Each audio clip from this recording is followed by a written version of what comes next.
Welcome to Quintessence classes and congratulations उन सारे aspirants को जिनका मेंस एग्जामिनेशन क्वालिफाई हुआ है और जिन्होंने अब अपना इंटरव्यू देना है।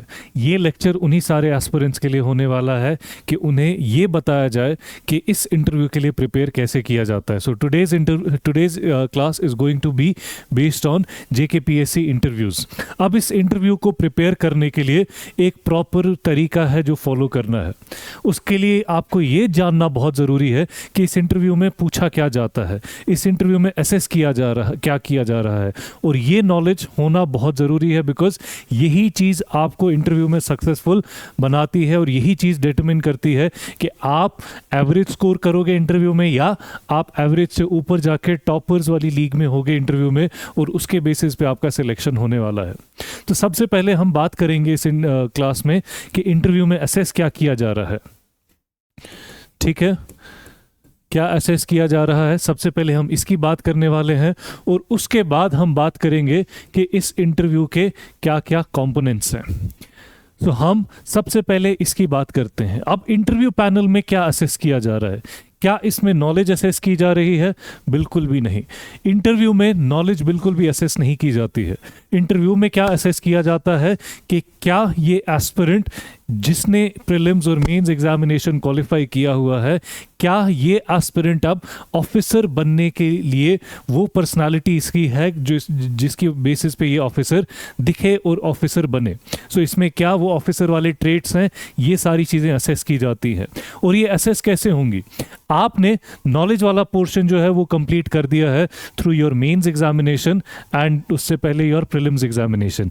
Now this is assessing your personality. और इस पर्सनालिटी में क्या असेस होगा?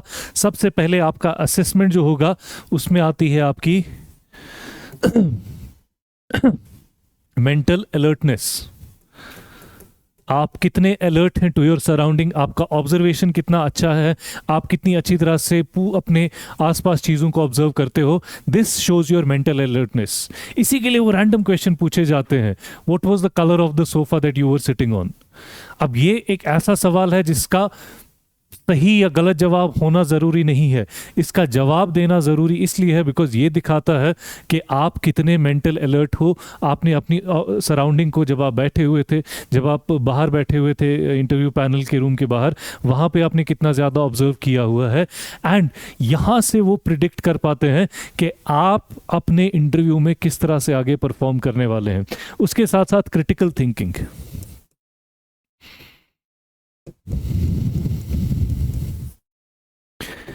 अब क्रिटिकल थिंकिंग बहुत इंपॉर्टेंट है। आप एक सिचुएशन को, आप एक सिनेरियो को किस तरह से एनालाइज करते हैं, किस तरह से उस पर अपना ओपिनियन डेवलप करते हैं, ये सबसे इंपॉर्टेंट एस्पेक्ट है।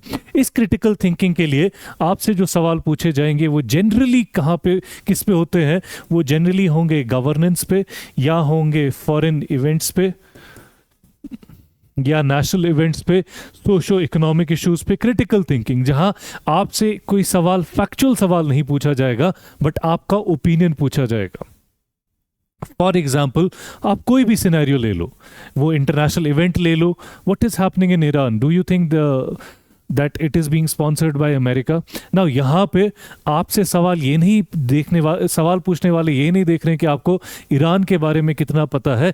यहाँ पे पूछने वाले हैं कि आपका अपना एनालिसिस क्या है, how do you analyse that thing.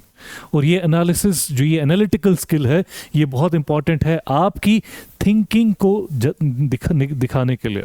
सो दूसरी सबसे बड़ी चीज़ जो उस इंटरव्यू में आपकी देखी जा रही है, that is your critical thinking. उसके बाद बैलेंस ऑफ जजमेंट, नंबर 3।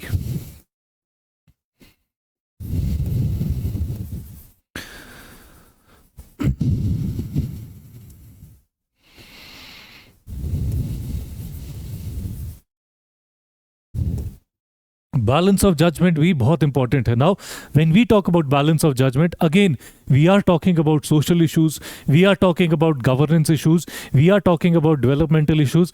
इन सारी चीज़ों के बारे में हम देखते हैं। और इसके साथ साथ बैलेंस ऑफ जजमेंट में आपको एथिकल डिलेमा जो है, इसके क्वेश्चंस पूछे जाते हैं एथिकल डिलेमा में जहाँ पे आप पे क्वेश्चन होगा, लीगैलिटी और प्रेशर के बीच में क्वेश्चन होगा, या कॉन्शियंस और लीगैलिटी के बीच में प्रेशर होगा।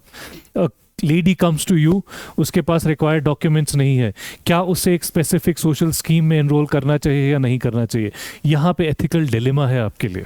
ये सिचुएशन जो क्रिएट की गई है, ये सिर्फ ये चेक करने के लिए की गई है कि आपकी जजमेंट कितनी बैलेंस्ड होगी, आपके जजमेंट में कितना आप बैलेंस करके सोच पाते हो, प्रोज एंड कॉन्स को सोच के, लीगैलिटी इलीगैलिटी को सोच के, इंटेग्रिटी ऑनेस्टी को सोच के, ये सारी चीज़ों के बेसिस पे आप अपनी बैलेंस और जजमेंट कितनी अच्छी तरह करेंगे, उसके लिए क्वेश्चंस पूछे जाते हैं।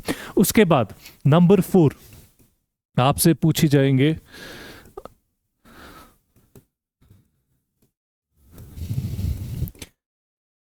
और जो एक सिनेरियो आपकी पर्सनालिटी का चेक किया जाएगा, that is your social awareness. How aware are you about your society? Society में क्या हो रहा है, सोसाइटी के इश्यूज क्या हैं, और आप उनके बारे में कितना अवेयर हैं, that is something you should be having in your mind. So आपके अराउंड क्या इश्यूज हैं, social awareness. What is happening with the health scenario in Jammu and Kashmir? What are the challenges that the education sector in Jammu and Kashmir is facing? What are the challenges in the national education? What are the shortcomings in the national education policy? ये depict करता है आपकी social awareness को। आपके around may be the question comes from a national level to a very basic level. आपके district के बारे में भी बात हो सकती है। Suppose you are from Baramulla district, तो आपको पूछा जाएगा in Baramulla what are the challenges that the education sector is facing, or how can you improve the education sector or the health sector or the employment sector in your district. उससे reflect होता है कि आपकी social awareness कितनी ज़्यादा है। ठीक है, इसके बाद number 5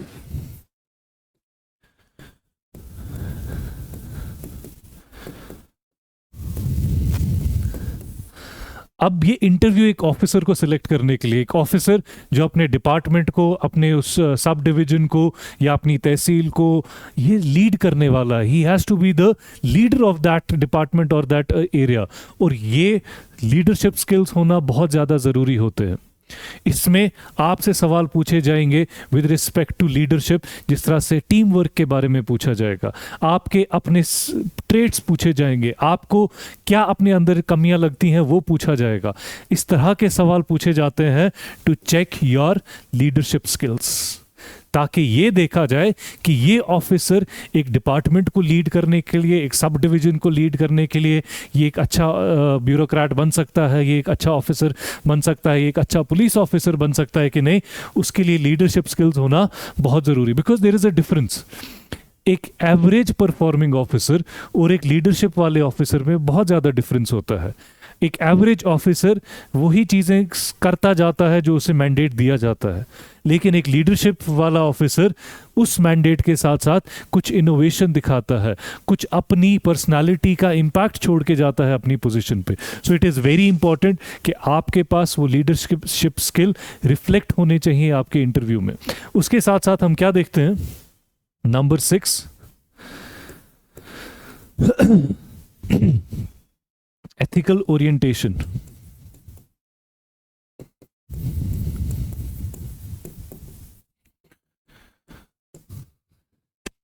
again about your ethics, आपकी ऑनेस्टी, आपकी इंटेग्रिटी, यहां पे कौन से सवाल पूछे जाते हैं? यहाँ पे आपको सिचुएशंस दी जाती हैं या आपको सवाल आपके बारे में पूछे जाते हैं। Tell us a situation in your life when you have felt regret. Tell us the most challenging situation that you have faced in your life. What is one thing that you want to change about yourself? Tell us what are the shortcomings that you can see in yourself.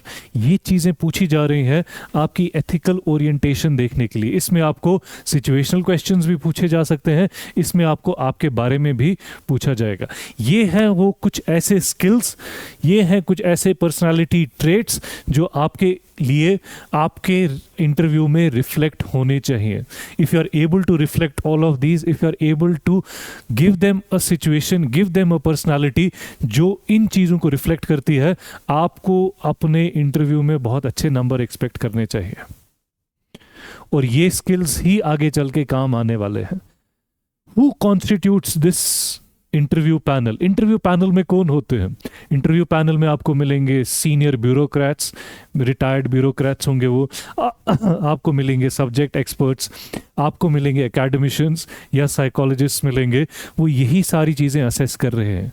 तो आपको अगर factual सवाल पूछा जा रहा है, typically factual सवाल, वो इसलिए नहीं पूछा जा रहा है कि आपका नॉलेज पार्ट चेक हो, वो आपने ऑलरेडी कर दिया है। वो इसलिए पूछा जा रहा है, they will force you into factual questions, ये चेक करने के लिए कि इस कैंडिडेट की परफॉर्मेंस अंडर प्रेशर जब ये होगा, ये किस तरह से बिहेव करेगा, आपका बिहेवियर किस तरह का होगा। क्या आप थोड़ा सा टेंशन में आओगे, क्या आप अंडर कॉन्फिडेंट हो जाओगे, या आप गलत तरीके से आंसर देना शुरू कर दोगे, you would be hitting anything under the sky. वो चीज़ें नहीं दिखानी है। आपने बैलेंस्ड रहना है, आपने फोकस्ड रहना है, तब जाके आप इस इंटरव्यू में बहुत अच्छे नंबर्स ला सकते हो।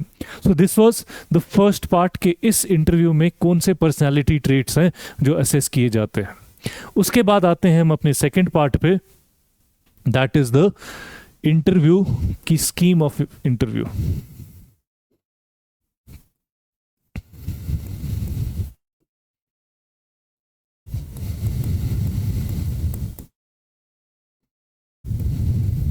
Scheme of interview. अब इंटरव्यू का स्कीम क्या रहता है, हमें कहाँ से प्रिपरेशन करनी है, किन किन चीज़ों की प्रिपरेशन करनी है, that is something that we will be discussing over here. तो सबसे पहली चीज़ जो हम डिस्कस करने वाले हैं, दैट इज योर डैफ। अब JKPSC यहाँ पे थोड़ा सा वेरिएशन दिखाता है। There has been an interview in last time जिसमें इन्होंने डैफ को यूज़ ही नहीं किया, बट डैफ क्योंकि रहा है हिस्सा इंटरव्यूज़ का, डैफ रहा है, UPSC में भी डैफ देना होता है, इसीलिए वी विल बी एक्सपेक्टिंग कि अगर डैफ हुआ तो डैफ से ही हमारी इंटरव्यू प्रिपरेशन जो है वो शुरू होती है। डैफ यानी डिटेल्ड एप्लीकेशन फॉर्म। अब इस डिटेल्ड एप्लीकेशन फॉर्म में आप क्या भरने वाले हैं, इसमें जैसा कि आप नाम ही देख रहे हैं, इसमें आपको अपने बारे में पूरी डिटेल्स देनी होती हैं। और उस डिटेल्स में होता क्या है, आपका नाम है, आपका एड्रेस है, ठीक है, आपका एजुकेशनल बैकग्राउंड है,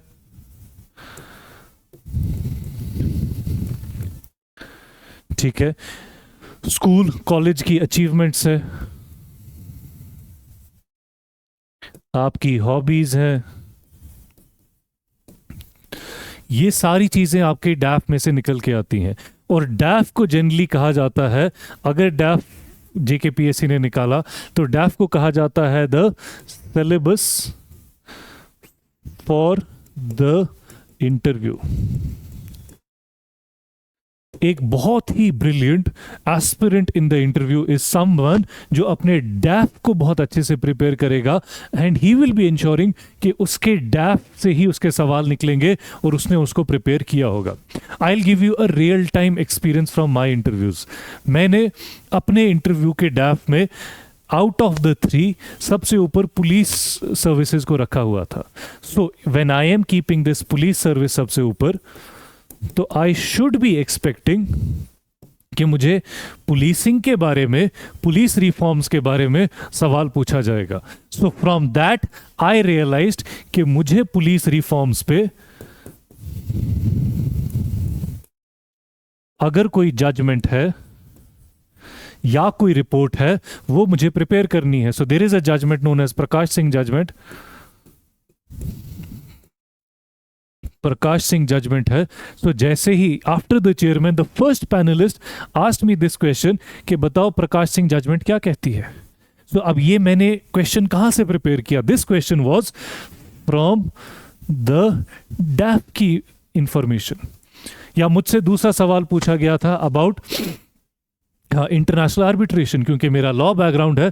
again I had done it because मैंने वो लॉ का स्पेशलाइजेशन का पोर्शन जो है वो अपने डैफ में भरा हुआ था। सो नाम, उसके साथ साथ आप क्या, जितनी भी आपकी इंफॉर्मेशन है, इसी में से आपको सबसे first step of preparation is from this information only.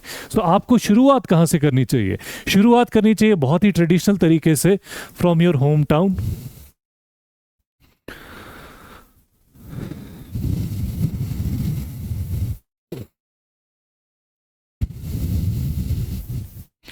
सबसे पहले आप शुरुआत करेंगे होम टाउन। इसमें क्या आएगा, इसमें आपका डिस्ट्रिक्ट, इसकी इंफॉर्मेशन में क्या होगा, आप इसके बारे में अगर थोड़ा सा हिस्टोरिकल बैकग्राउंड है तो वो पता करेंगे। For example somebody is from Srinagar, तो श्रीनगर के बारे में पता होना चाहिए कि भाई कि ये सिटी सबसे पहले बनाई किसने।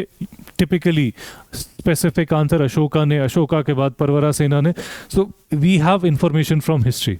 समबडी इज़ फ्रॉम बारामूला, तो उनको पता होना चाहिए कि कनिष्का का कैपिटल था कानिसपुरा, वो बारामूला में आता है।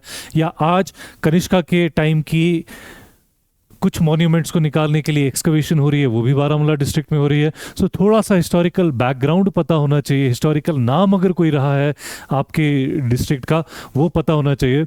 उसके साथ साथ डिस्ट्रिक्ट के बारे में और क्या, उसकी geography.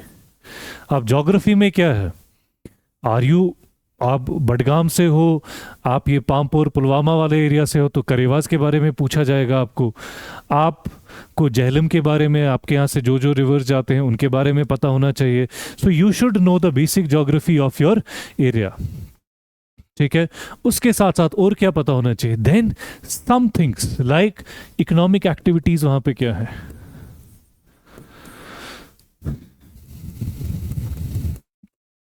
So if there is some economic activity which is very specific to your district, तो आपको पता होनी चाहिए। जैसे वी नो श्रीनगर कश्मीर का एक एरिया जहाँ पे बहुत सारे सीमेंट प्लांट्स हैं। So if you belong to that district you should know it. या आपके उधर कोई स्पेसिफिक इकोनॉमिक एक्टिविटी है, कोई स्पेसिफिक इंडस्ट्रीज इस्टाब्लिश्ड हैं, कोई बहुत फेमस इंस्टीट्यूशंस वहाँ पे है, वो सारी चीज़ें आपको पता होनी चाहिए। उसके साथ साथ अगर कोई आर्ट एंड क्राफ्ट जुड़ा हुआ है तो वो पता होना चाहिए। फॉर एग्जांपल कोई बसोली से है तो उससे बसोली आर्ट के बारे में भी पूछा जाएगा, उससे बसोली शॉल के बारे में भी पता होना चाहिए। So this is how you gather information about yourself. आपकी पर्सनालिटी में ये पता होना चाहिए, जो हमने बात की थी मेंटल अलर्टनेस की, अवेयरनेस की जो बात की थी, वो ये चीज़ें रिफ्लेक्ट करती हैं आपको अपने एरिया के बारे में, because this is the part of your identity. कितना मालूम है आपको ये पता होना चाहिए, ठीक है। डिस्ट्रिक्ट के बाद हम किसकी तरफ चलेंगे, सोशल इश्यूज क्या है वहां पे, आपके एरिया में सोशल इश्यूज क्या हैं उनके बारे में आपको पता होना चाहिए। सोशल इश्यूज में जनरली हम बात करेंगे किसकी, अलग अलग चीज़ें। सोशल इश्यूज में एजुकेशन की क्या इश्यूज हैं, हेल्थ के क्या इश्यूज हैं, आपके अलग अलग सोशल आइडियाज़ क्या क्या है वहाँ पे, किस तरह की सोसाइटी है, इसके बारे में भी पता होना चाहिए, ठीक है। उसके साथ साथ फिर हम आते हैं आपके एजुकेशनल बैकग्राउंड पे। Now again this area is very important. Educational background, अब ऐसा नहीं है कि if I am from law background या मैं इंजीनियरिंग बैकग्राउंड से हूँ तो मुझे सारी इंजीनियरिंग पढ़ के जानी है, नहीं। आपको अपने ग्रेजुएशन के सब्जेक्ट से ये रिफ्लेक्ट करना है कि हाँ आपको इस सब्जेक्ट के बारे में पता है। यू आर समबडी जो अपने सब्जेक्ट पे ठीक था, रट्टा पास करके एग्जाम नहीं दिया हुआ है, रट्टा एग्जाम नहीं हुआ है हमारा, हमने जो एग्जाम पास किया है वी नो आवर सब्जेक्ट। सो अगर आप सिविल इंजीनियर हैं फॉर एग्जांपल तो आपको बेसिक सवाल पता होने चाहिए, कंसेप्चुअल क्लैरिटी होनी चाहिए।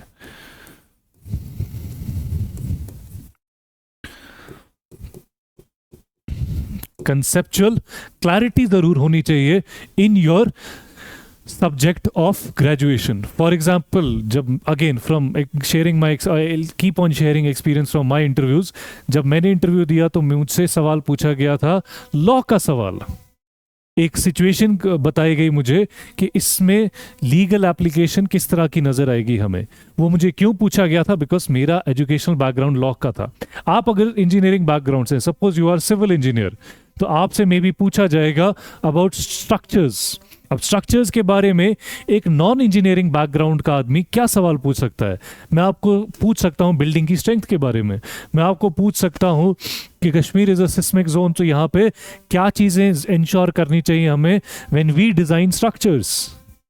इस तरह के बेसिक सवाल। आप इलेक्ट्रिकल इंजीनियर हैं तो आपसे मैं बिल्कुल सवाल पूछूंगा अबाउट हाइड्रो पावर जनरेशन मैं आपसे मोटर पे सवाल पूछूंगा, या बेसिक कंसेप्ट्स जो है, मैं आपसे hydel power potential of Jammu and Kashmir पूछ सकता हूँ।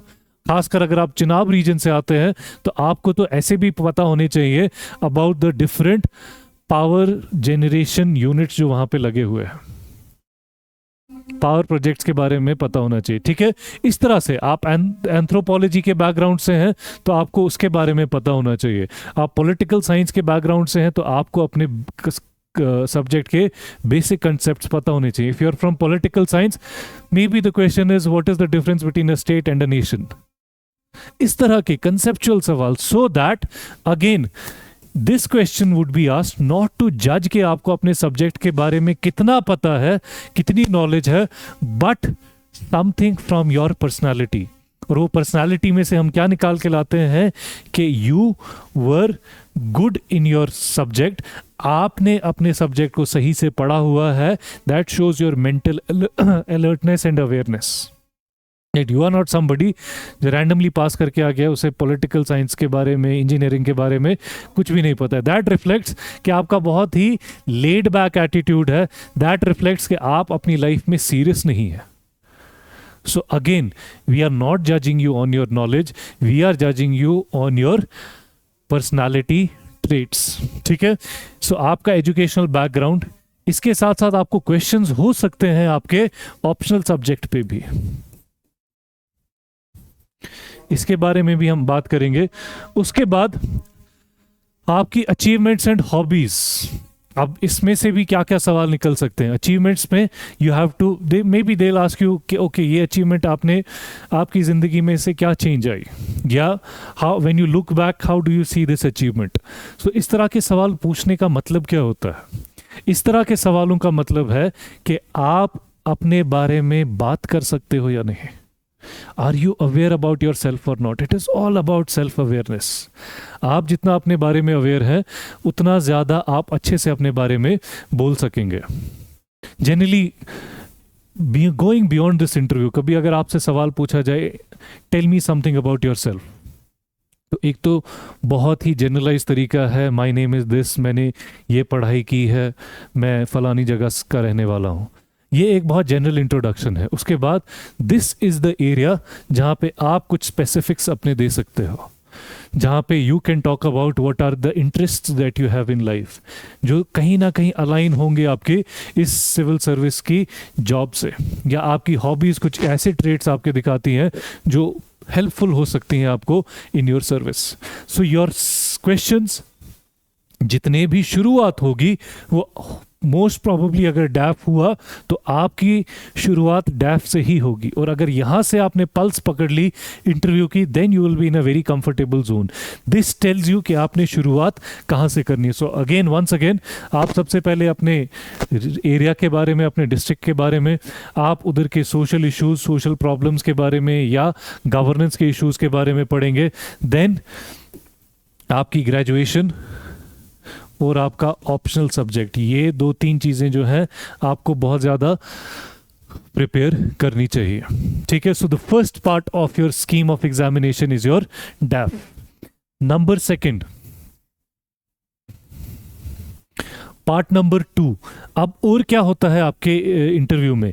Now when we talk about this interview, तो इसमें डैफ के बाद क्या क्या चीज़ें हैं जो पूछी जाएंगी, उसमें सबसे पहला एस्पेक्ट जो निकल के आता है that is your current affairs, लेकिन प्लस योर ओन ओपिनियन। अब जब हम करंट अफेयर्स की बात कर रहे हैं, आप जब मेंस एग्जाम के लिए या प्रीलिम्स के लिए करंट अफेयर्स पढ़ते हैं, you just study, you just read about any event that happened. ठीक है, आप बात करते हैं किसी एक इवेंट के बारे में। अब यहाँ पे आपसे बात की जाएगी किसके बारे में? यहाँ पे इस इवेंट के साथ साथ आपका ओपिनियन भी पूछा जाएगा कि व्हाई दिस हैपेंड। ठीक है, या इसका फ्यूचर कोर्स ऑफ एक्शन क्या लगता है आपको? So your opinion about an event, your opinion about something, वो बहुत मैटर करता है। और करंट अफेयर्स में पूछा क्या क्या जाएगा? Current affairs should be around your state, ठीक है, आप करंट अफेयर्स में देखेंगे जम्मू एंड कश्मीर में क्या हो रहा है. For example, do you think Jammu should be given statehood, or do you think Jammu Kashmir and Ladakh should be made into 3 union territories? अब यहाँ पे it is not about yes और नो, खाली येस और no पे answer नहीं रुकता है. यहाँ से आगे आपने क्या देना है, यहाँ से आपने अपना ओपिनियन देना है. और आपका ओपिनियन कौन से ट्रेट्स रिफ्लेक्ट करेगा? क्रिटिकल थिंकिंग, ठीक है, बैलेंस ऑफ जजमेंट, ठीक है. इस तरह की चीजें हैं जो आपके ओपिनियन में रिफ्लेक्ट होने वाली है, ठीक है. सो सबसे पहले जम्मू एंड कश्मीर के बारे में जो करंट अफेयर्स में हो रहा है, and you have to focus around this year. ये जनवरी में क्या क्या हुआ है, फेब में क्या क्या हुआ है, आपके इंटरव्यू तक क्या क्या चीजें हो रही हैं, इस पे आपने फोकस करना है. खासकर इंटरव्यू से पहले एक हफ्ते में, या बहुत सिग्निफिकेंट कोई न्यूज़ जो चल रही है काफ़ी टाइम से, उस पर आपने फोकस करना है, ठीक है. JNK के बाद आपने किस पे फोकस करना है? JNK के बाद आपने फोकस करना है governance and development, governance and development, जिसमें आपकी government schemes, policies, education sector की स्कीम्स, हेल्थ सेक्टर की स्कीम, एम्प्लॉयमेंट जनरेशन की स्कीम्स, आपके खासकर JNK की बात करें तो टूरिज़्म की, आपके एग्रीकल्चर की, ये सारी चीज़ें जो है ये सब इसमें आने वाला है. So all the sectors of the government, उनकी जो मेजर स्कीम्स इंडिया में चल रही है, उनकी जो मेजर स्कीम्स JNK में चल रही है, उसके बारे में. फॉर एग्जाम्पल, मनरेगा बिकमिंग जी रामजी स्कीम, इसके पीछे का बेसिक आइडिया कि why are we renaming this scheme, और whether renaming of schemes should be done or not. So ये opinion create करना बहुत ज़रूरी है, and your opinion should always be balanced. इसके साथ साथ और क्या होना चाहिए होगा आपके इसमें? national and international events.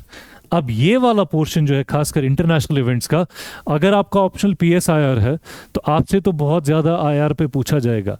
उसके बावजूद अगर आपका PSIR नहीं भी है कुछ, क्योंकि इंटरनेशनल इवेंट्स बहुत सिग्निफिकेंट है, आपको तैयार होना चाहिए to know about the events that are happening in the world.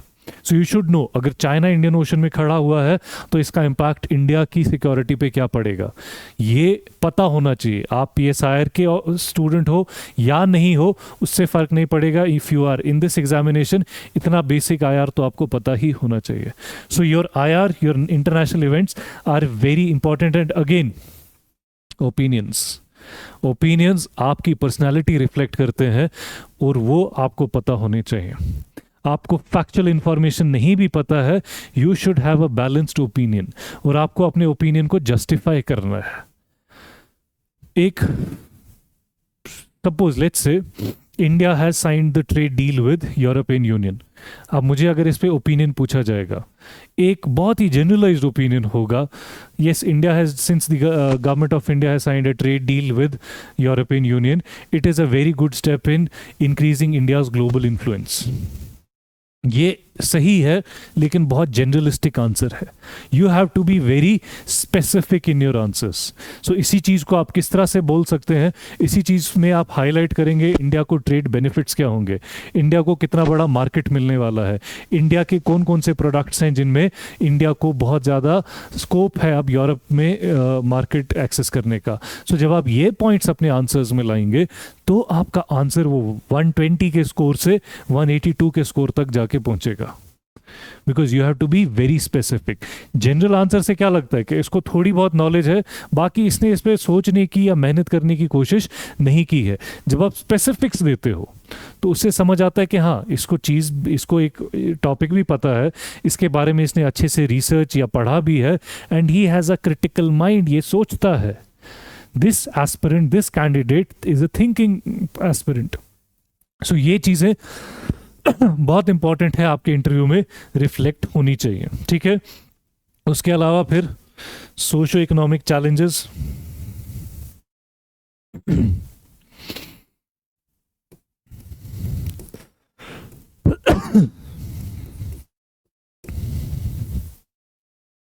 Socio economic challenges में आप एजुकेशन सेक्टर में बार बार बता रहा हूँ क्योंकि इसमें से बहुत सवाल आते हैं।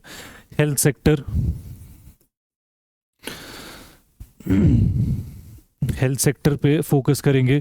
उसके साथ साथ आप फोकस करेंगे एग्रीकल्चर पे, खासकर J&K में, टूरिज्म पे, अनएम्प्लॉयमेंट पे, इंडस्ट्रीज, ठीक है, स्टार्टअप्स पे।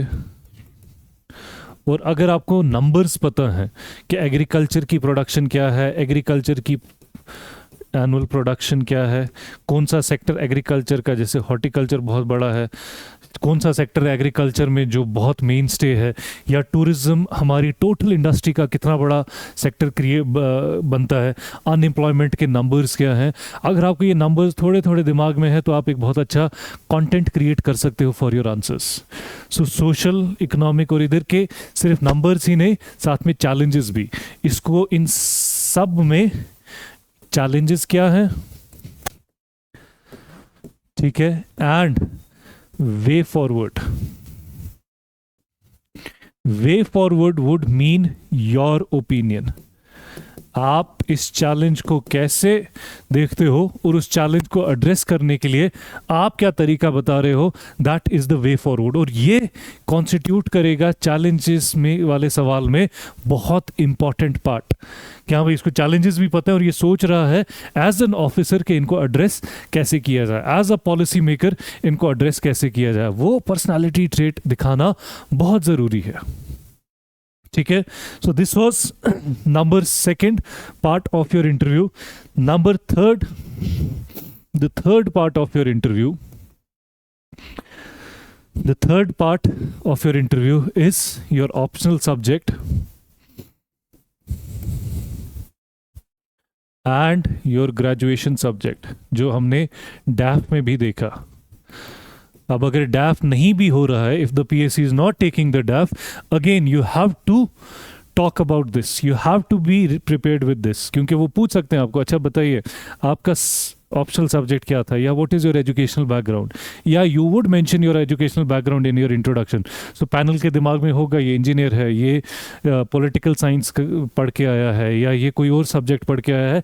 दे would be some individual in that panel, कोई ना कोई एक होगा जो उस ऑप्शनल सब्जेक्ट में से सवाल या उस ग्रेजुएशन के सब्जेक्ट में से सवाल निकाल के लाने वाला है। और यहाँ पे क्या पूछा जाएगा, again I told you it is going to be about conceptual clarity.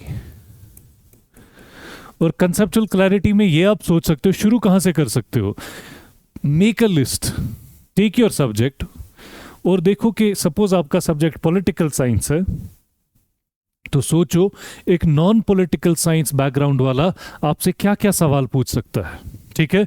Make a list, एक लिस्ट बनाओ कि एक नॉन बैकग्राउंड वाला आपसे क्या पूछ सकता है, ठीक है। पहली लिस्ट नंबर 2 वुड बी कि आप अगर किसी से सवाल पूछ रहे हो, आपका फॉर एग्जांपल पॉलिटिकल साइंस है, आप किसी और पॉलिटिकल साइंस वाले से सवाल पूछ रहे हो, तो आप क्या क्या सवाल पूछोगे। और अगर आप ये लिस्ट में 20 पॉइंट्स, ये लिस्ट में 20 क्वेश्चंस, ये लिस्ट में 20 क्वेश्चंस, 30 क्वेश्चंस बना सकते हो, you are perfect with your examination, you are perfect with your interview on your optional and graduation के सब्जेक्ट की कंसेप्चुअल क्लैरिटी, ठीक है। या उस पे दूसरा सवाल, एक बहुत ही रैंडम सवाल क्या हो सकता है कि ये ऑप्शनल या ये ग्रेजुएशन का सब्जेक्ट आपको कैसे हेल्प करेगा in becoming a good officer, या ये नॉलेज आपके करियर में कहाँ पे यूज हो सकती है। So if you are an engineering student, आपने इंजीनियरिंग की है, आप बता सकते हो अपनी इंजीनियरिंग का कहाँ पे यूज़ करना है आपने। मेक अ लिस्ट, आप उसके लिए प्रिपेयर करके रखो आंसर। आप एक लॉयर हो, आप बता सकते हो कि if I become a police officer या मैजिस्ट्रेट या ब्यूरोक्रेट, तो मैं ये चीज़ें मुझे हेल्प होंगी because of my educational background. So ये एक कंसेप्चुअल क्लैरिटी और ये सवाल, लेकिन ये बहुत रैंडम है, ये बहुत स्पेसिफिक है, इसलिए इस पे काम करना बहुत ज़्यादा ज़रूरी है। हो गए आपके 3 पार्ट्स। नंबर 4 ये आता है ethical dilemma. Ethical dilemma talks about, again it is a portion of your interview जहां आपकी पर्सनालिटी को बहुत ज़्यादा चेक किया जाएगा, मतलब कोर से निकाल के चेक किया जाएगा कि आपका एथिकल प्रोपोर्शन जो है आपका थिंकिंग का वो क्या है, आप सोचते किस तरह से हो। आप हो सकता है रटे रटाए सवाल जवाब कर लो, लेकिन जब आपको सोचने पे मजबूर किया जाए तो आपकी सोच किस डायरेक्शन में जाती है। अब जब बात एथिकल डिलेमा की आती है तो आपको सवाल ऐसे ऐसे पूछे जाएंगे जहां पे there would be a dilemma between may be your duty and your conscience, या लॉ और कंपैशन के बीच में, या फिर इंटेग्रिटी और प्रेशर के बीच में। अब एथिकल डिलेमा वाले सवालों को किस तरह से डील किया जाए? एथिकल डिलेमा वाले सवालों में सबसे पहले you should acknowledge the dilemma. Acknowledge करो कि हाँ भाई, इस सिचुएशन में इस तरह का डिलेमा एग्जिस्ट करता है। बिकॉज जब आप एक्नॉलेज करोगे, दैट टेल्स द पैनल कि हाँ भाई, का दिमाग जो है वो चल रहा है, ये सोच ज़रूर रहा है और ये आइडेंटिफाई कर पा रहा है कि डिलेमा है। डिलेमा आइडेंटिफाई करना is the first part in solving that dilemma. अगर आप एक्नॉलेज ही नहीं करोगे तो आप अंडरस्टैंड ही नहीं कर पा रहे हो वो सिचुएशन या वो सवाल। तो सबसे पहला step for dealing with such questions is understanding and acknowledging that dilemma. उसके बाद, क्योंकि आपको ये सोचना चाहिए आप किस इंस्टीट्यूशन का हिस्सा बनने वाले हो। आप सरकार का हिस्सा बनने वाले हो और सरकार चलती है कॉन्स्टिट्यूशन से। तो आपके एथिकल डिलेमाज में आपको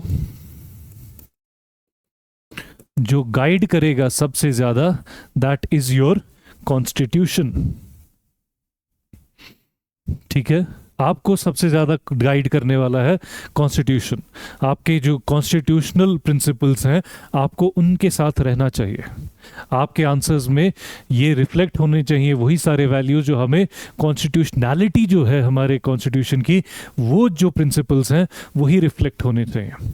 उसके साथ साथ आपको जो रिफ्लेक्ट कराना है वो क्या है? Balance of empathy. कि आपके दिमाग में एम्पैथी भी है, लेकिन आप उसको बैलेंस करिए, not being driven only by empathy and constitution या लीगैलिटी। इन चीज़ों को आप एड्रेस नहीं कर पा रहे हो। और आपका जो भी आंसर होना चाहिए, it should B clear decision making. ठीक है, क्लैरिटी ऑफ डिसीजन मेकिंग बहुत ज़्यादा ज़रूरी है। यहाँ पे क्लैरिटी इन योर आंसर्स बहुत ज़्यादा ज़रूरी है, बिकॉज क्लैरिटी रिफ्लेक्ट करती है that yes you are opinionated, that yes you can take a decision. आप जजमेंट दे सकते हो, आप डिसीजन ले सकते हो, and you are firm on your decision. ये नहीं है कि आप पे एक साइड से प्रेशर आया तो आप सकम करोगे, दूसरे साइड से प्रेशर आया तो आप सकम करोगे। ये चीज़ें आपको रिफ्लेक्ट नहीं करनी है। उसके लिए इन चीज़ों को अंडरस्टैंड करना बहुत ज़्यादा ज़रूरी है। ठीक है, सो ये था आपका चौथा हिस्सा, जिसमें आपको एथिकल सिचुएशन वाले सवालों को देखना चाहिए, एथिकल डिलेमा वाले सवालों पे सोचना चाहिए कि मैं किस तरह से शुरुआत करूंगी अपने इन आंसर्स की। Next part of your interview is very important, और यहां से बाकी सारे पार्ट्स भी जुड़े हुए हैं। Communication and your body language. ये एक साइलेंट, आपकी बॉडी लैंग्वेज जो है ये एक साइलेंट कम्युनिकेशन है जो आप रियलाइज भी नहीं करते हो, और वो सामने वाले पैनल के साथ हो जाता है। आपका बॉडी लैंग्वेज बता देता है कि आप कॉन्फिडेंट हो या नहीं हो। आपका बॉडी लैंग्वेज बता देता है कि आप नर्वस हो या नहीं हो। ये आपका बॉडी लैंग्वेज है जो बता देता है कि आप इस प्रेशर में सकम करोगे या इस प्रेशर को बड़े अच्छे तरीके से हैंडल करोगे। और ये कम्युनिकेशन और बॉडी लैंग्वेज जो है ये बहुत ज़रूरी है इस एग्ज़ाम के लिए। इस कम्युनिकेशन एंड बॉडी लैंग्वेज को दुरुस्त रखने के लिए you need to understand that we call it the personality test, लेकिन ये इन इट एसेंस ये एक इंटरव्यू नहीं है। This is not an interview जहां आपसे सवाल पूछा जाएगा विद द एक्सपेक्टेशन कि आप सही जवाब दो। This is an interaction. ये क्या है?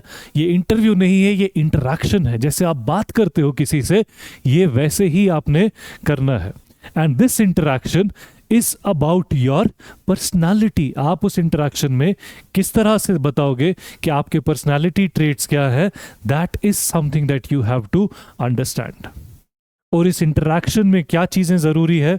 आपको सबसे पहले you need to practice on speaking softly and firm. आहिस्ता आवाज नहीं, दुरुस्त आवाज, शाइस्ता तरीके से आपको अपनी बात करनी है, लेकिन इतनी भी साइलेंट, इतनी भी स्लो आवाज नहीं होनी चाहिए कि पैनल सुन ना पाए, इतनी ज्यादा भी नहीं होनी चाहिए कि लगे आप चिल्ला रहे हो, आप जोर जोर से बोल रहे हो, because you are feeling to pressurized under this situation. So you have to speak softly, slowly and softly या केयरफुली, ताकि लगे कि हाँ you are talking to us, you not जवाब, ये इंटरोगेशन नहीं हो रही है आपकी, ये आपके साथ इंटरेक्शन हो रही है। जिस तरह से आप नॉर्मल इंटरेक्शन में एक दूसरे से बात करते हो, वैसे ही आपको वहां पे भी बात करनी है। और उसके साथ आपके कम्युनिकेशन में एक चीज नहीं होनी चाहिए, एक्सट्रीम ओपिनियंस नहीं होने चाहिए।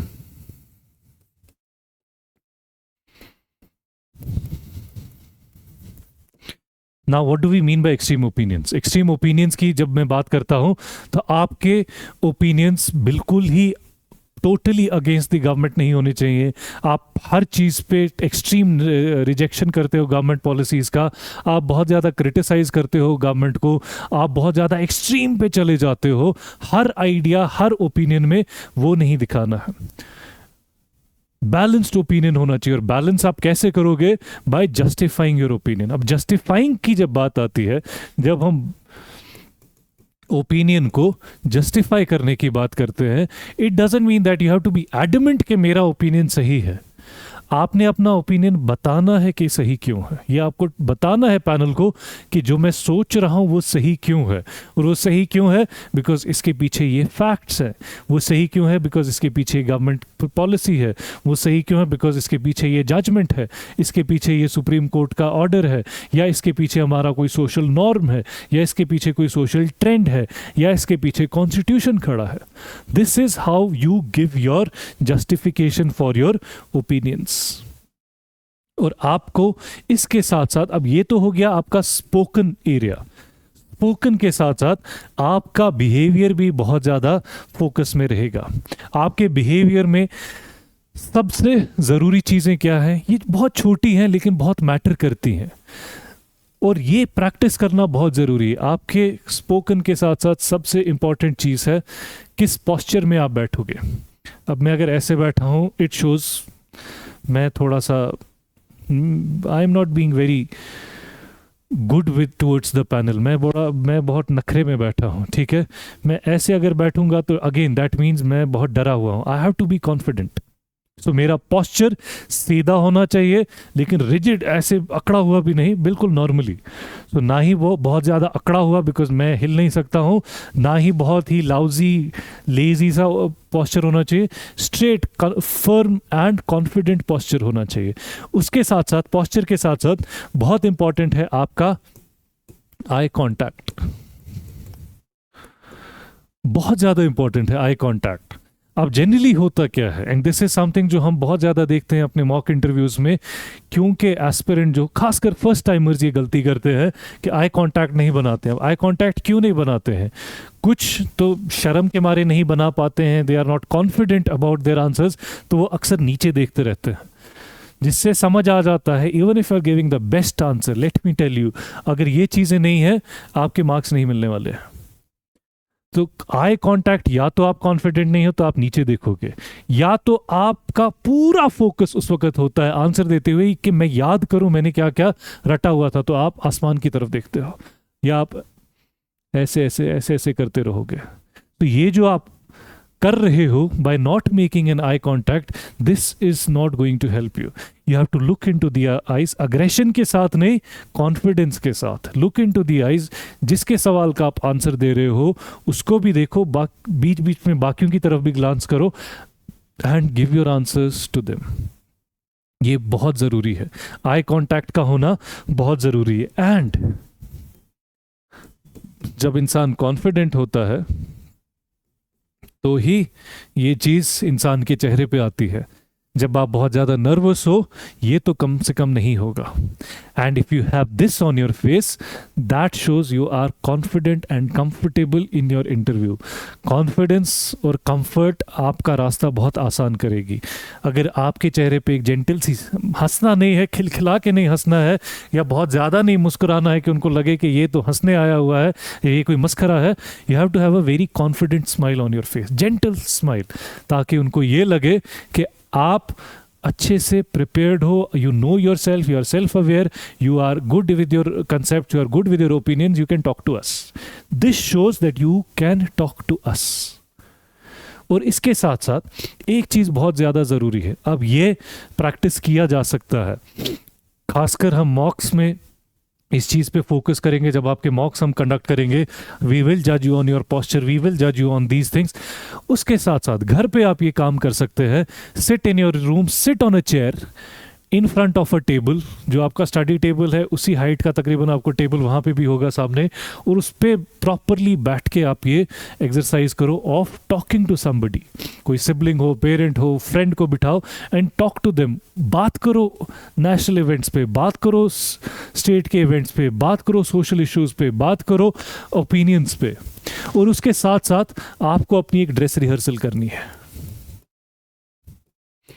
ड्रेस रिहर्सल गवर्नमेंट भी करती है। 26 जनवरी से पहले प्रॉपर ड्रेस रिहर्सल करती है, 15 अगस्त से पहले प्रॉपर ड्रेस रिहर्सल करती है। क्यों? ये देखने के लिए कि ये सारी चीज़ें स्मूथली कंडक्ट होती हैं या नहीं। उसी तरह से आपकी ड्रेस रिहर्सल में ये सारी चीज़ें आएंगी, plus the clothes that you are going to wear. अब जनरली होता क्या है हमारे साथ, हमने एक साल बिताया होता है प्रिपरेशन में, जहां हमारा ज़्यादा फंक्शंस में जाना या कहीं फॉर्मल गैदरिंग्स में जाना मुश्किल से कभी होता है। सो हम जनरली वो फॉर्मल ड्रेसिंग को भूल ही जाते हैं, हम अपने वही कंफर्ट के कपड़ों में बैठे रहते हैं क्योंकि बैठ के पढ़ना होता है। उससे थोड़ा थोड़ा कभी कभी वेट गेन भी हो जाता है। एंड बिफोर यू रियलाइज कि हाँ मेरे पास एक सूट है वो मैं पहन के जाऊंगा, एंड ये रियलिटी है। I am talking to an aspirant जो बिल्कुल स्क्रैच से शुरू करने वाला है, कि मेरे पास एक सूट था जो मैंने 2 साल पहले बनाया था, मैं वही पहन के जाऊंगा। But on the day of your interview you would realise कि ना वो शर्ट बंद होगी, ना ही वो पैंट का साइज अब आपको आता है। सो प्रॉपरली वेयर योर ड्रेस जो आप पहन के जाने वाले हो, और वो बहुत बेसिक कलर्स का रखो। If you are talking about your dressing, if you are talking about your dress, so dress में, और ये बहुत छोटी चीज़ें लेकिन बहुत मैटर करती है, ड्रेस में आपके पास ब्लैक या ब्लू सूट पहनोगे आप, ठीक है। वाइट शर्ट सबसे अच्छी रहती है, white shirt, it goes with black, blue या डार्क ब्राउन सूट पहनोगे आप। बट आई वुड प्रेफर कि आप ब्लैक और ब्लू में से, डार्क ब्लू और ब्लैक में से ही चूज करो। वाइट शर्ट और बेसिक कलर्स की टाई, जो आपकी टाई है वो रंग बिरंगी नहीं होनी चाहिए, it should B basic colour. So black suit है, ब्लू टाई पहनो साथ में, ब्लू के साथ भी ब्लू टाई पहन सकते हो। एंड आपके बहुत ही कंफर्टेबल, बहुत ज़रूरी है, बहुत ही कंफर्टेबल ब्लैक शूज, लेसेस वाले, ठीक है। ये एक बेसिक बेहतरीन, एक अफसर जैसे ड्रेस करके जाता है वैसे ही आपने जाना है, बिकॉज वैसी ही इमेज है उस पैनल के दिमाग में कि एक आइडियल अफसर कैसे होना चाहिए। फॉर द गर्ल्स, लड़कियों को क्या पहन के जाना चाहिए, आप पहन सकते हैं बेसिक कलर्स का, सटल कलर्स का सलवार कमीज, या एक बहुत सिंपल सी साड़ी, जो लोग ये कंफर्टेबल हैं इसमें। With that wear a coat over it. अगर आपके जनरली आपके फेब और मार्च में ही इंटरव्यूज़ होंगे, सो और ये जम्मू में इंटरव्यूज़ होंगे, तो मौसम के हिसाब से फिर भी ठीक रहेगा ये। Wear a black coat over it and basic formal shoes, basic से शूज़, नो स्पोर्ट शूज़ नहीं पहनने हैं, वो चप्पल नहीं पहननी है, आपके फ्लिप फ्लॉप्स नहीं पहनने हैं, बेसिक शूज़ पहन के जाओ, ब्लैक हो ब्राउन हो वो मैटर नहीं करेगा, लेकिन बेसिक से प्रॉपर शूज़ होने चाहिए। विदाउट वो लेसेस वाले स्पोर्ट शूज़ या स्नीकर्स वगैरह, वो सब नहीं होना चाहिए। पहन के ट्राई करो एक बार, वेयर दिस ड्रेस जो आपने पहनना है, और बैठो, चल के देखो, बैठ के देखो कि ये कंफर्टेबल है या नहीं। बिकॉज होगा क्या, if it is even a little uncomfortable for you, जब आप इंटरव्यू में बैठोगे आपका बाजू यहाँ जा रहा होगा शर्ट क्योंकि टाइट है, या पैंट की तरफ जा रहा होगा क्योंकि पैंट टाइट है। goes for both boys as well as girls. Your dress should be comfortable. Again वो confidence देगा आपको। उसके साथ साथ मिस्टेक्स क्या है? What are the mistakes you should avoid in your interview?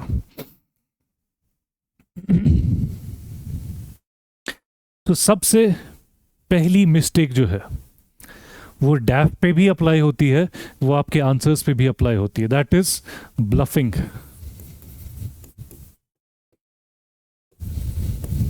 अब ब्लफिंग में क्या है, अगर आप डैफ भर रहे हो तो डैफ में ऐसा कुछ भी मत लिखो, do not right anything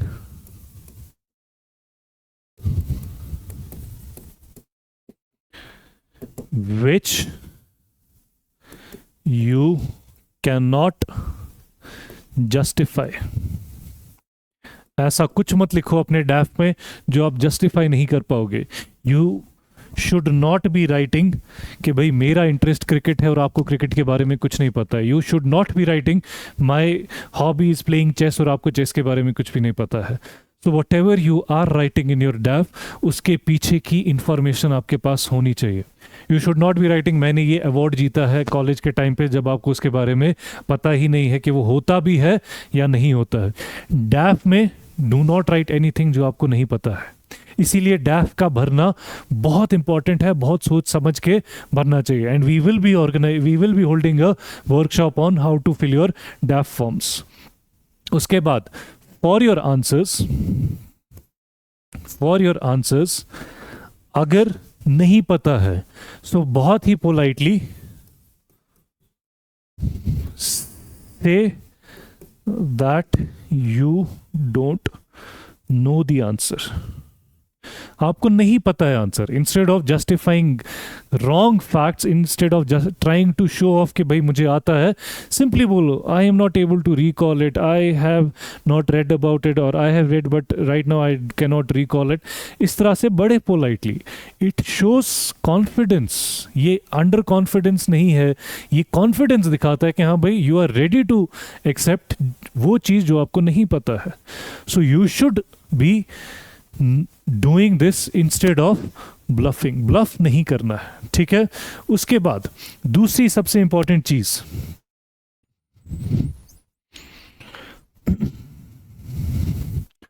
mistake number 2 जो मैंने बताया अभी, criticising the government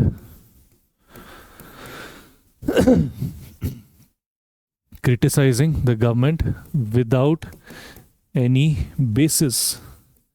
Whatever criticism, whatever opinion you are giving, वो आपको देना है विद बैकग्राउंड, ठीक है। और आपका अगर क्रिटिसिज्म भी है, criticism should have solutions.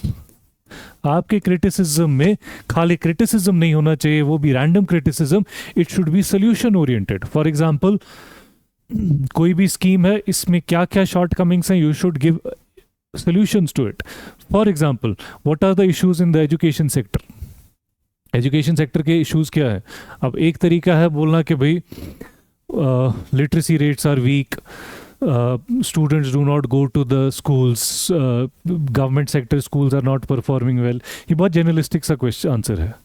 Your answer should acknowledge challenges like student teacher ratio, dropout rate, infrastructure, toilets for the female staff as well as female students। ये अब आप छोटे छोटे issues highlight कर रहे हो, इनके basis पे solution बनाओ। The government has not been able to create infrastructure in government schools of the level that is expected. ये अच्छा criticism है। इसका साथ में solution बताओ। Public private entities should be brought in to improve the infrastructure, या private entities should focus on improving infrastructure through their CSR funding. इस तरह के solutions. Random criticism without any basis is a mistake that you are going to make. तीसरी mistake.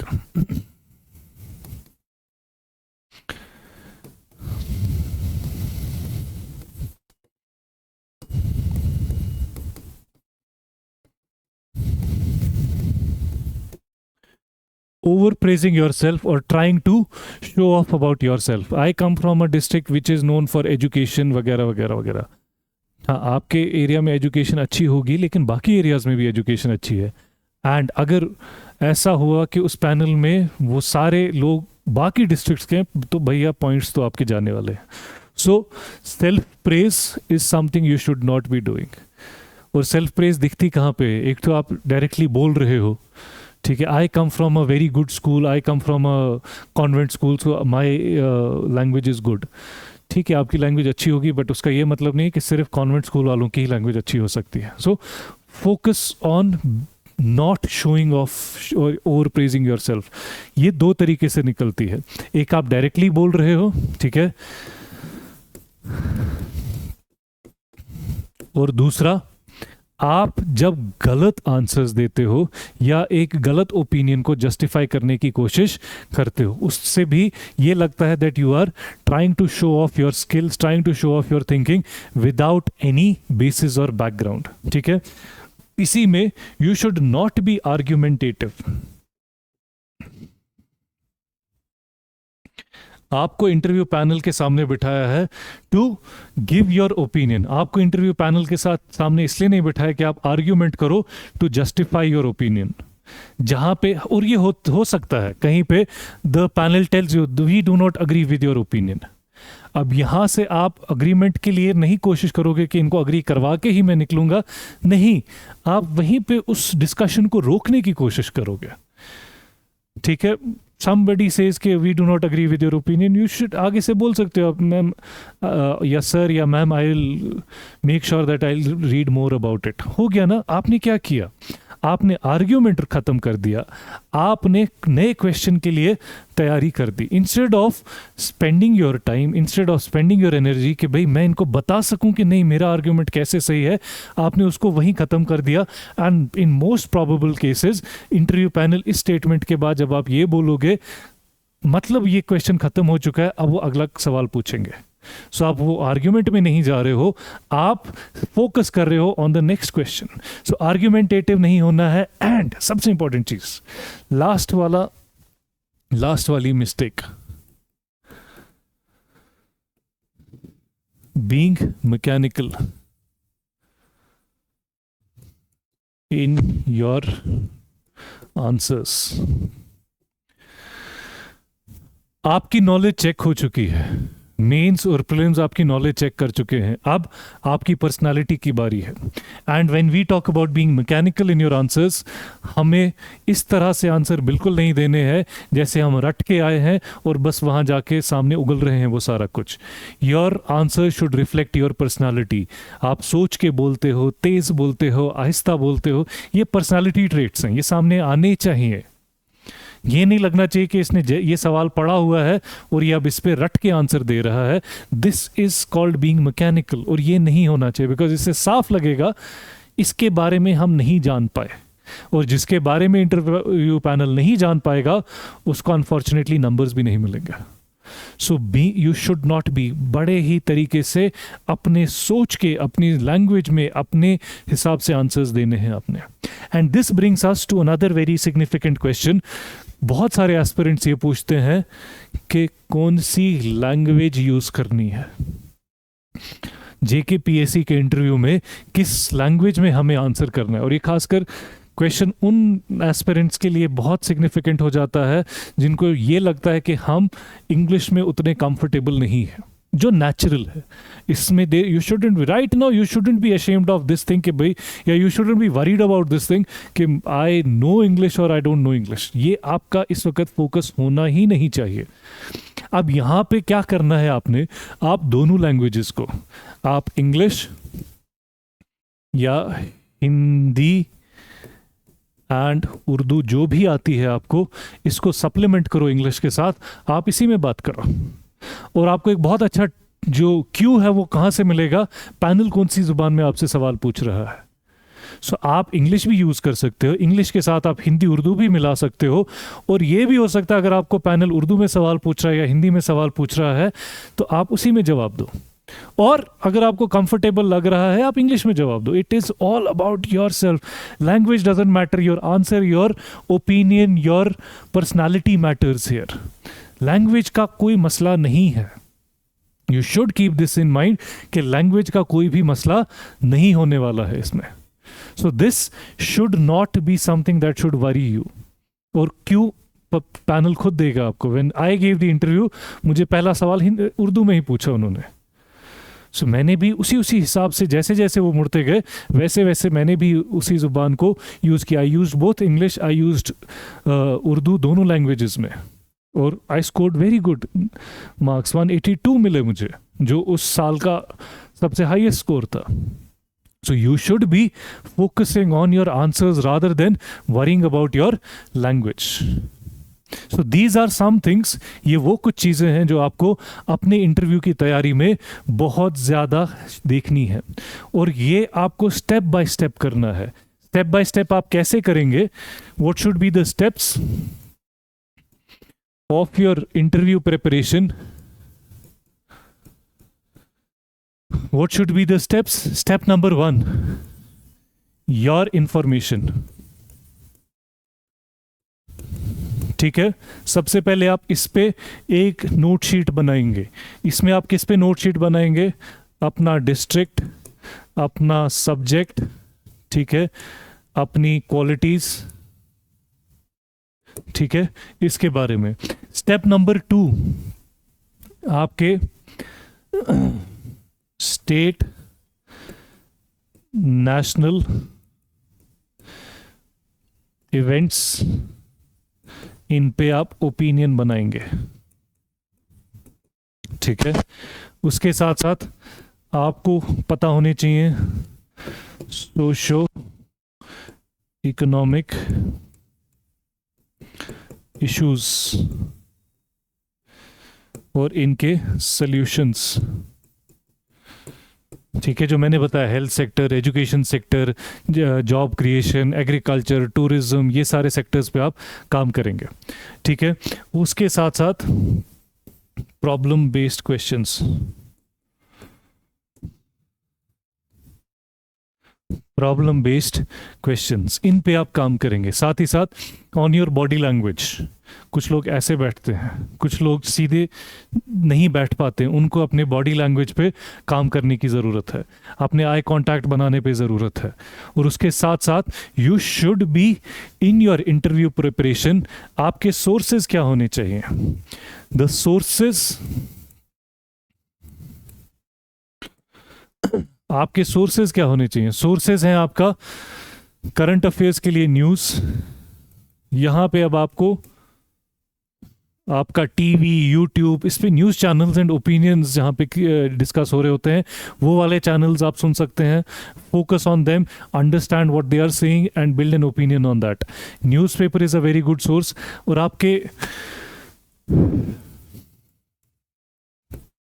News channels, newspapers, discussions with friends, family, ये सब चीज़ें होनी चाहिए। और आप एक रैंडम एक्सरसाइज भी कर सकते हो। टेल योर सिबलिंग और योर फ्रेंड कि भाई मेरे अंदर क्या लगता है, क्या ट्रेट्स है मेरे अंदर। वो आपको एक बेसिक सा एक आइडिया देंगे आपके बारे में। Start talking about it, start discussing it, start thinking about it. ये एग्जाम ये इंटरव्यू स्टेज जो है, ये किसी किताब के बारे में या किसी करंट अफेयर्स मटेरियल के बारे में या किसी एनसीईआरटी के बारे में नहीं है। This is about your personality and this is something that you should be working on. So this is all for today. I wish best of luck to all the aspirants जिनका interview है। and आप सबके लिए हम एक before we start the mock interviews, उससे पहले हम एक ओरिएंटेशन करेंगे जहाँ पे हम आपके साथ ये दोबारा से डिस्कस करेंगे। हम डैफ यहीं पे क्लासरूम में ही डैफ डिस्कस करके डैफ फिलिंग भी करेंगे और उसके बाद फेब में हम करने वाले हैं अपने मॉक इंटरव्यूज़ और उसके लिए we will be seeing you in the mock interviews multiple mock interviews हम करेंगे offline online so will be seeing you there thank you so much and again best of luck